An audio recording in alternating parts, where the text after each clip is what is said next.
La situation est que il y a un président qui a été assassiné. Ce président doit trouver justice. Sa famille doit trouver justice. Mais cette justice doit être pour répéter le pléonasme, une justice juste. Nous sommes très satisfaits de la manière dont les honorables magistrats, le ministère public mènent le débat. Je n'ai aucun problème là-dessus. Mon intervention, c'était en ma qualité de citoyen haïtien, en ma qualité de défenseur des droits humains. Je suis en train de vivre une situation.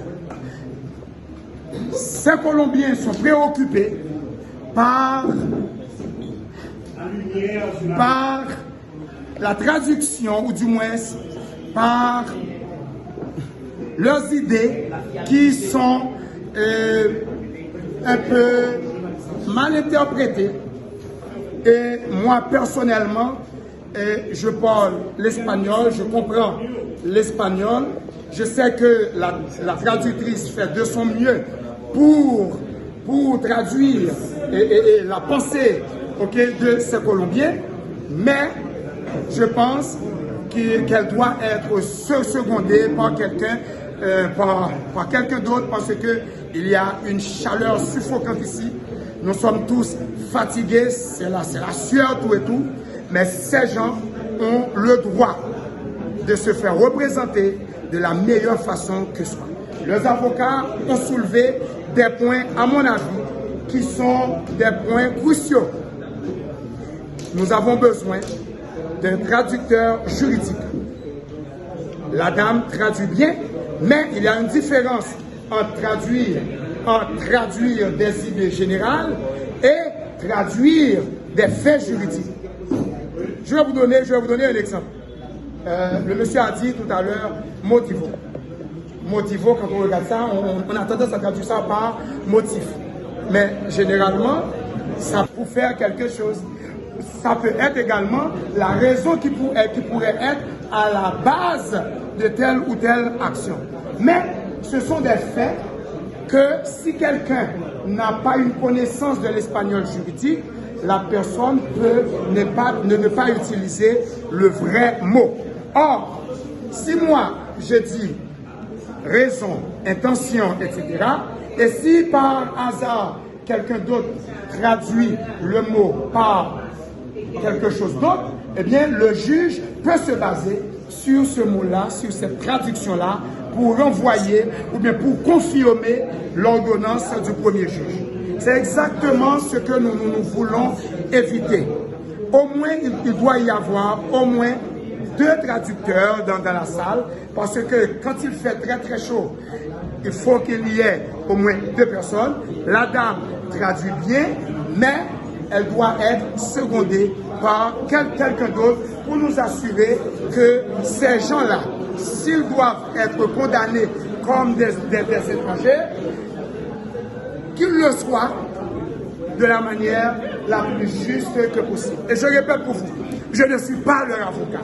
Celui qui parle là, c'est l'être humain. Celui qui parle là, c'est le défenseur des droits humains. Que l'humain soit un étranger ou un national. C'était le point que je voulais faire passer, et j'espère que le ministère de la Justice prendra en considération ces faits, et on verra au moins 2 traducteurs ici. Quand on est fatigué, quelqu'un d'autre va la remplacer, juste pour nous assurer que la représentation, la traduction est fidèle à l'idée de ces étrangers dont j'ignore leur provenance, et je ne peux pas affirmer s'ils ont assassiné ou s'ils n'ont pas assassiné le président. C'est la justice qui va dire son mot là-dedans, tout comme moi je défends 2 autres personnes. Mais mon intervention, c'était juste pour faire la remarque au ministère public et aux 3 magistrats qui sont ici. Les juges ont ordonné une suspension d'audience. Je suis... En uno de esos momentos yo no me encontraba armado, no me encontraba representando peligro para nadie, porque decidí ponerme a disposición de la policía. Porque no sitio que descendia, porque não zona, porque la polícia teve a penu, não podia meter o marcar. Donc les arrivés là, pas de me lever même, de mettre à disposition la justice, mais on choisi d'attaquer nous. Est-ce que vous devez un job pour quitter l'assassinat? Usted tenía algo, un trabajo que estaba haciendo con la policía que por eso. Yo me encontraba en el sitio donde la policía tenía una barrera. En ese momento me encontraba en ese sitio. Moi, je me côté de la zone, côté qui était au barricade, c'est là où on s'est bien. Je ne pas faire mon nom. Je ne vais pas comprendre pour ça pour mon venir chercher assassiner ou donc jusqu'à vous je ne pas clair sur dénonciation pour faire l'assassiné sur l'assassiné. Est-ce que vous pouvez identifier le monde de l'assassinat? ¿Por qué le quería asesinar? Esa es mi pregunta. Si yo me estoy poniendo a disposición de la policía y decido alzar mis manos y mostrar la camiseta blanca, ¿por qué me disparan? ¿Por qué no me dejan que yo vaya y me vaya para allá para que no me vayan a hacer nada? C'est que ça me pose tellement. Si je vais même me mettre à la disposition de la justice, je vais chemise blanche dégainée, si ça aurait besoin de tuer, c'est ça que ça m'a posé tellement. Qui va tomber sur ce moment là? ¿Dónde ustedes salieron a la vez? ¿Dónde ustedes salieron a la vez que tenían el barato? ¿Dónde ¿En salieron? cuál sitio ustedes salieron? ¿De dónde se regresaron? ¿De dónde me regresé? Estábamos en la casa donde nos fuimos atacados, al frente del comando de la policía. Ahí estaba. Una estación de policía que hay como un parque. Muita na station côté la police attaqué nous. C'est la zone ça qui était côté qui était nos places, c'est là où il attaqué. Mais le vote sur le sorti qui sont réglés. ¿De dónde ustedes llegaron? Estaban en ese sitio. ¿De dónde llegamos? Cuando llegamos de ahí, yo me encontraba en un parqueadero. En el parqueadero. ¿De dónde ustedes llegaron? ¿De dónde? ¿De dónde? ¿De dónde ustedes llegaron una vez que llegué en el sitio? Cuando llegamos al sitio, veníamos de donde habíamos ido a hacer el movimiento con la policía. Nous sommes sortis côté nous avons fait un mouvement avec la police.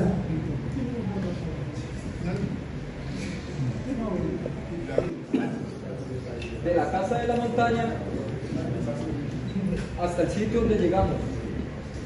Nous sommes déplacés de la caille de la montagne jusqu'à côté de notre rivière. La casa de la montaña que usted habló de quién es. No sé. Vamos. ¿Quién es que terminó en una caída? ¿Quién le llevó en esa casa? Nos recogió un vehículo. Yo me encontraba en la casa del señor Sano. Ahí nos recogió un vehículo. Nos llevó hasta el hotel. En el hotel estuvimos por un lapso de tiempo, de ahí me llevaron a la casa de la montaña.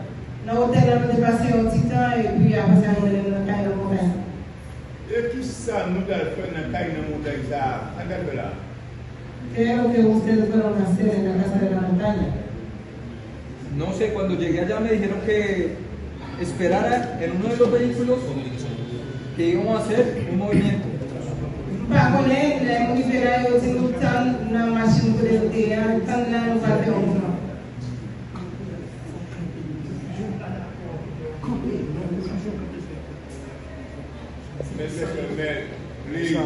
confusion. Il y a des confusions. Il y a une confusion majeure. Je suis un défenseur des droits humains. Je ne peux pas accepter ce qui se passe ici dans cette salle. Il n'y a pas de problème avec ça, mais je préviens le tribunal qu'il y a, excusez-moi, qu'il y a une confusion majeure dans ce dossier. Parce que je comprends, la traductrice fait son travail, mais ce que le monsieur dit en espagnol crée une confusion. Il a parlé d'une maison qui se trouve derrière le commissariat de police. Alors que je ne veux pas que le tribunal comprenne qu'il s'agisse de la maison du président. Je ne suis pas leur avocat, mais c'est important. Non, mais la traduction doit être fidèle à son idée.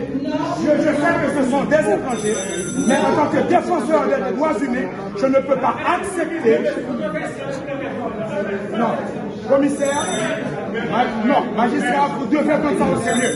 Parce que si on doit condamner ces étrangers, si on doit condamner ces étrangers, ils doivent être condamnés pour ce qu'ils ont dit et ils ne peuvent pas être condamnés pour ce qu'ils n'ont pas dit. C'est important que le tribunal prenne en considération ces faits. Parce que je suis un haïtien, je ne peux pas accepter que des gens soient condamnés dans mon pays pour des faits qu'ils n'ont pas répétés. Donc je ne suis pas leur avocat comme je vous dis, mon intervention s'inscrit dans le cadre de la loi. Mais ces déclarations doivent être traduites fidèlement. Parce que moi je parle l'espagnol, je parle très bien l'espagnol. Je parle l'espagnol et je parle très bien l'espagnol. Ok? Une seule seconde. Vraiment important ce qui se passe. Une seule seconde. Non. Parce qu'à le tribunal, nous devons respecter les droits de ces étrangers. Une seule seconde.